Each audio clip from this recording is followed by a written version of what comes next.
Hello guys, আসসালামু আলাইকুম। আমরা আজকে চলে আসলাম গরুহাটে। গরুহাটে হচ্ছে ব্রাহ্মণবাড়িয়া বাঁধাগড় হাট মানে কাউতলি। আমরা ভাই দেখে নিচ্ছি মানে মানুষ এটা অনেক বড়, কিন্তু ব্রাহ্মণবাড়িয়ার ভিতরে যারা ভিতরে ঢুকছিল না, ভিতরে কিন্তু অনেক বড়, অনেক জায়গাটা বাড়িতে দেখে মানুষ ঢাকার দিকে তাকে ভিডিও করছে।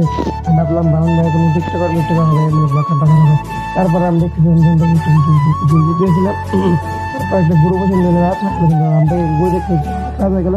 কিন্তু গরুটাকে আমরা রাত্রেবেলা দেখতে ভালো লাগে, কিন্তু গরুটা আমরা পছন্দ হয়েছে। কিন্তু গরুটা দাম হলো, দাম বলা ঠিক না, দামটা বলতেছি।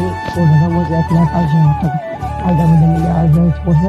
গরুটাকে রাত্রে আমরা ভিডিও করতে পারছিলাম, কিন্তু সকালে গরুটাকে দেখাতে পারলাম না। কিন্তু গরুটা রাত্রে না, রাত্রে দেখাতে কষ্ট হয়েছে। তাই কি বলছি গরুটাকে দেখেন, গরুর সাথে আরো বড় বড় হয়েছে।